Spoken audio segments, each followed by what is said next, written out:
de la politique. On passe à l'économie. Malgré une deuxième année marquée par la crise, l'activité se relève doucement au troisième trimestre selon l'Institut de la statistique en Polynésie. Si le dernier confinement a touché plusieurs secteurs avec en tête la restauration et le tourisme, la bonne tenue de l'activité globale a permis d'amortir le choc.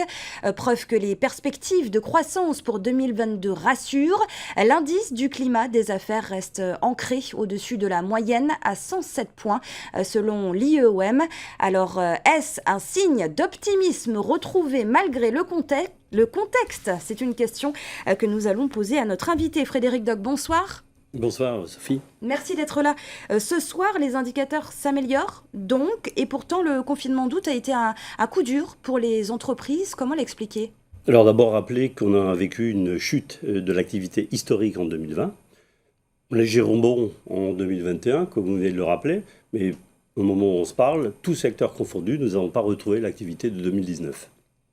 Alors comment expliquer qu'on ait ces indicateurs qui s'améliorent aujourd'hui? Alors ils sont meilleurs qu'en 2020, c'est clair. Après ça dépend bien sûr des secteurs. On sait que les secteurs qui concernent le tourisme, c'est-à-dire l'hôtellerie bien sûr, le transport aérien, n'a pas retrouvé le niveau des années précédentes, même très loin. Pour certains on est à 50%.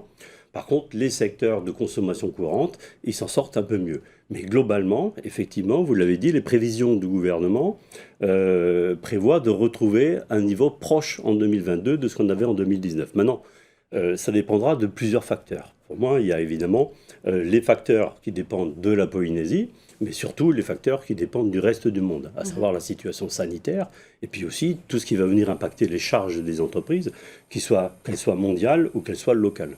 Est-ce que cela veut dire pour autant, Frédéric Dock, que les entreprises retrouvent le moral? Alors ça, c'est la vraie question. Sans morale, sans confiance des chefs d'entreprise, rien ne peut fonctionner. Il faut d'abord rappeler que l'entreprise, c'est le moteur économique. L'entreprise, c'est majoritairement le meilleur moyen de créer de l'emploi aujourd'hui, que ce soit ici ou ailleurs. Il faut absolument redonner confiance aux entreprises. Et la confiance, c'est aussi la reconnaissance. Rappelez que sans entreprise, le monde ne fonctionne pas.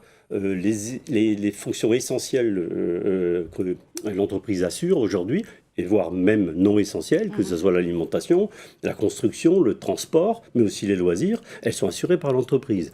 Et donc il faut absolument compter sur son entreprise, qui va être le moteur économique du pays, de la Polynésie en l'occurrence, pas que pour payer des taxes, je pense qu'on va en parler, mais aussi tout simplement pour permettre de générer derrière de l'investissement, et sans investissement, il n'y aura pas de développement économique ni social. Les entreprises et la Polynésie qui commencent une année 2022 avec un nouveau variant, l'Omicron, c'est inquiétant. Oui, enfin, en tout cas, c'est l'incertitude sanitaire. On n'a pas évidemment d'avis à avoir sur le sujet. Ce qu'on espère, c'est que les contraintes qui sont en train de se mettre en place, on a parlé bien sûr du pass vaccinal, les contraintes, le pass qui en fait partie, va nous permettre de retrouver en compensation un certain nombre de libertés complémentaires. Je pense à la restauration. Aujourd'hui, si on vient me demander de mettre en place le pass vaccinal, il va falloir qu'on retrouve forcément quelques marges de manœuvre. Vous avez justement eu une réunion en tout cas pour l'instant avec l'État et le pays à ce sujet. Il en est ressorti quoi concrètement? Qu'est-ce que vous en pensez, vous, de ce pass vaccinal qui, pour le pays et l'État, pourrait permettre d'arrêter les confinements et les couvre-feux? Oui, alors on a, sans parler, la chance de voir ce qui s'est passé en métropole. Donc aujourd'hui, le pass vaccinal, c'est quand même une charge complémentaire pour les entreprises. C'est aussi le transfert de la responsabilité de l'État vers le chef d'entreprise, puisque le chef d'entreprise sera responsable de son contrôle et donc du fait que les gens sont vaccinés. Donc c'est quand même quelque chose qui est difficile à accepter par les chefs d'entreprise et en Polynésie en particulier. Donc c'est une contrainte, on ne pourra pas y échapper, mais encore une fois, il faut que ça se fasse en compensation d'autres libertés, de retrouver... Lesquelles, par exemple? Déjà les protocoles sanitaires au sein des établissements, il faut qu'ils puissent être allégés. Je prends l'exemple des restaurants, il faut pouvoir consommer debout, tout simplement. Et puis, je ne vais pas dire retrouver une vie normale, parce que ça on ne sait pas, mais en tout cas quelque chose qui puisse ressembler à une vie normale. Alors vous parliez de charges complémentaires tout à l'heure, charges complémentaires qui s'ajoutent à l'inquiétude sanitaire. Je parle de la contribution pour la solidarité, alias la TVA sociale, pour combler le déficit de la CPS. Comment vous appréhendez sa mise en place début avril ? Alors ça, c'est qu'un aspect, qu'un chapitre de la loi fiscale. Donc ça, c'est une charge, c'est clair, mais bon, on sait pourquoi. Il faut assurer la survie de notre système de protection sociale général, rappelons-le, donc qui concerne tous les Polynésiens. Donc ça, c'est une charge. Il y en a d'autres. Il va y avoir l'augmentation des masses salariales. On a parlé du SMIC. On a tout simplement l'effet de l'inflation qui va nécessiter l'augmentation.